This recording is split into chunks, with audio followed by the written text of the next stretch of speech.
खड़े थे, उन लोगों को आज मालूम पड़ गया है सत्य किसके साथ।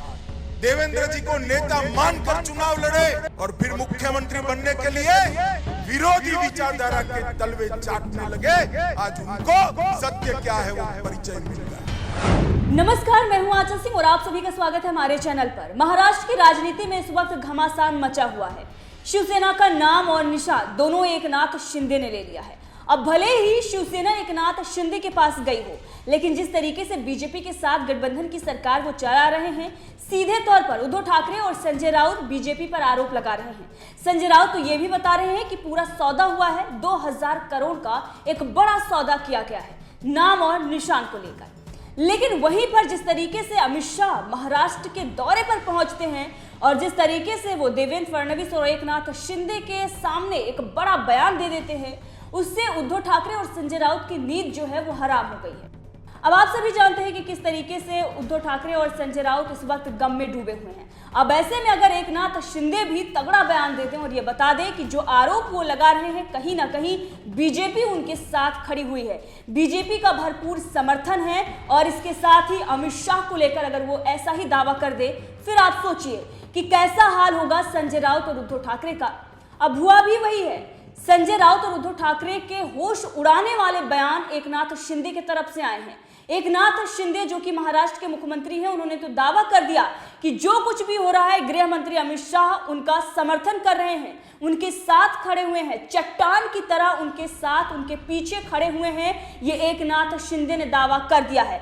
अब संजय राउत और उद्धव ठाकरे के जो होश हैं वो उड़ चुके हैं, क्योंकि पहले से वो प्रधानमंत्री नरेंद्र मोदी, गृह मंत्री अमित शाह पर आरोप तो लगा रहे थे, लेकिन सीधे तौर पर वो एकनाथ शिंदे को चोर कह के बुला रहे थे और इसके साथ ही ये कह रहे थे कि जो भी बागी नेता गए हैं उनसे हमारी लड़ाई है, हमारी लड़ाई जो है वो प्रधानमंत्री नरेंद्र मोदी से नहीं है। संजय राउत कई मौके पर प्रधानमंत्री नरेंद्र मोदी को ये कह चुके हैं कि वो पूरे देश के जो हैं वो प्रधानमंत्री हैं, हमारी लड़ाई उनसे नहीं है बल्कि उन लोगों से है जिन लोगों ने हमारे साथ विश्वासघात किया है।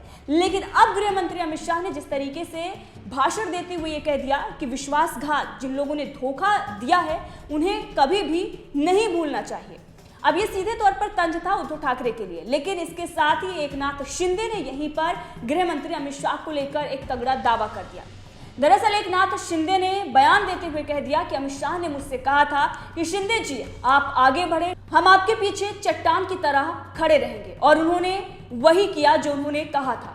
अब जिस तरीके से आपने देखा कि नाम और निशान शिवसेना का एकनाथ शिंदे को मिलता है, इससे पहले वो शिवसेना में रहते हुए बगावत करते हैं और पिछले साल जून में ही उद्धव ठाकरे की सरकार गिर जाती है और उसके बाद एकनाथ शिंदे की सरकार बनती है।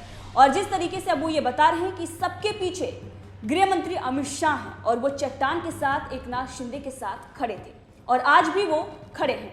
अब आपने देखा जो लोग ये दावा कर रहे थे कि देवेंद्र फडणवीस और एकनाथ शिंदे की सरकार बहुत जल्द गिर जाएगी, संजय राउत और बहुत सारे जो राजनीतिक पंडित हैं वो कयास लगा रहे थे कि एकनाथ शिंदे और देवेंद्र फडणवीस के बीच में सब कुछ ठीक नहीं चल रहा है, अब वो अगर ये बयान सुनेंगे तो उन्हें एक बड़ा धक्का तो लग ही जाएगा, और धक्का लगा भी है। संजय राउत बुरी तरीके से बौखलाए हुए हैं। ट्विटर पर अगर जाएंगे तो देखेंगे संजय राउत लगातार ट्वीट कर रहे हैं, बता रहे हैं कि बड़ा सौदा हुआ है, नाम और निशान जो है वो खरीदा गया है, बेचा गया है, कई प्रकार के दावे उनके द्वारा किए जा रहे हैं, लेकिन ये सब कुछ बौखलाहट में है। अब इसी के साथ आपको बता दें कि केंद्रीय गृह मंत्री अमित शाह ने भी महाराष्ट्र की राजनीति पर तगड़ा बयान दिया। उन्होंने कहा है कि चुनाव आयोग ने कल दूध का दूध और पानी का पानी कर दिया, और उन्होंने ये भी कह दिया है कि महाराष्ट्र में सत्यमेव जयते का फॉर्मूला कल स्थापित हो गया है। तो आपने देखा किस तरीके से गृह मंत्री अमित शाह ये बता रहे हैं कि सत्यमेव जयते यानी कि सत्य की जीत हुई है, और दूध का दूध जो है और पानी का पानी जो चुनाव आयोग ने फैसला लिया है उससे हो गया है। अब इसके साथ ही अमित शाह ने उद्धव ठाकरे गुट पर तंज कसते हुए एक बड़ा जो बयान दिया है उसकी भी चर्चा जोरों शोरों से हो रही है। दरअसल प्रधानमंत्री नरेंद्र मोदी की फोटो लगाकर जिस तरीके से उन्होंने वोट हासिल किया था, इसकी चर्चा हम भी कई बार कर चुके हैं और आपको बता चुके हैं कि जो पिछला चुनाव हुआ था विधानसभा का, उसमें इन्होंने गठबंधन में रहते हुए ही यानी कि उद्धव ठाकरे ने चुनाव लड़ा था, और इसीलिए प्रताप सरनाईक हो या तमाम इनके नेता इस बात की मांग कर रहे थे कि हमें प्रधानमंत्री नरेंद्र मोदी के साथ रहना चाहिए। एनसीपी और कांग्रेस जो है वो हमें खत्म करना चाहती है, हमें उसके साथ सरकार नहीं बनानी चाहिए थी। लेकिन उद्धव ठाकरे ने उस वक्त उन लोगों की बातें नहीं सुनी, जिसके बाद परिणाम ये हुआ कि बगावत हुई और एकनाथ शिंदे मुख्यमंत्री बने और उद्धव ठाकरे की सरकार गिर गई। अब इसी पर तंज कसते हुए गृह मंत्री अमित शाह ने भी बयान दिया है। उन्होंने कहा है कि मोदी जी की फोटो लगाकर वोट मांगे थे।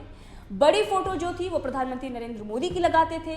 देवेंद्र फडणवीस को नेता मानकर ये चुनाव हुआ था और उसके बाद उन्होंने जब सरकार बनाने की बारी आई तब उन्होंने हमसे बगावत कर ली, यानी कि धोखा दे दिया और कहा कि हमें मुख्यमंत्री बनना है और अगर मुख्यमंत्री नहीं बने तो हम आपसे रास्ता अलग कर लेंगे। और रास्ता अलग भी कर लिया था। आपने देखा कि किस तरीके से अपनी विचारधारा से हटते हुए जाकर एनसीपी और कांग्रेस के साथ उद्धव ठाकरे ने सरकार बना ली थी। अब यही बात करते हुए गृह मंत्री अमित शाह ने कहा कि वोट तो मांगा था प्रधानमंत्री नरेंद्र मोदी के चेहरे पर, लेकिन चुनाव के बाद मुख्यमंत्री पद के लालच में जाकर कांग्रेस और एनसीपी के साथ उनके जो तलवे हैं वो चाटने लगे, पैर चाटने लगे। इस तरीके का बयान गृह मंत्री अमित शाह की तरफ से दिया गया। इसके साथ ही आपको बता दें कि महाराष्ट्र के उप मुख्यमंत्री देवेंद्र फडणवीस ने भी एक तगड़ा बयान दिया। नाम और निशान शिवसेना का एकनाथ शिंदे को मिलने के बाद उप मुख्यमंत्री देवेंद्र फडणवीस का यह दूसरा बयान था और जिस तरीके से उन्होंने उद्धव गुट पर तंज कसा है उससे साफ पता चल रहा है कि एकनाथ शिंदे के साथ देवेंद्र फडणवीस भी खड़े हुए हैं। महाराष्ट्र के उप मुख्यमंत्री देवेंद्र फडणवीस ने बयान देते हुए यह कहा कि महाराष्ट्र में डबल हार्स पावर वाली सरकार पीएम नरेंद्र मोदी के नेतृत्व में कड़ी मेहनत करेगी। राज्य में एनडीए सरकार के 2.5 साल बेकार थे, अब हमारे पास 2.5 साल बचे हैं और हमें काफी काम करना है। हमारी डबल हार्स पावर सरकार प्रधानमंत्री नरेंद्र मोदी के नेतृत्व में अपनी पूरी ताकत के साथ काम करेगी। यानी कि यहाँ पर उन्होंने ये भी साफ कर दिया कि लोकसभा चुनाव में भी अब जो काम उनके द्वारा किया जा रहा है उससे बीजेपी को फायदा मिलने जा रहा है। अब जाहिर सी बात है कि जिस तरीके से एकनाथ शिंदे देवेंद्र फडणवीस के साथ आए हैं, जो शिवसेना के सांसद हैं वो भी उनके साथ हैं और इसके साथ ही जो विधायक हैं वो भी उनके साथ हैं और ऐसे में बीजेपी और एकनाथ शिंदे मिलकर जो बाकी तीनों पार्टियां हैं, जो उद्धव ठाकरे का गुट है एनसीपी और इसके साथ ही कांग्रेस है, उन्हें मात देंगे।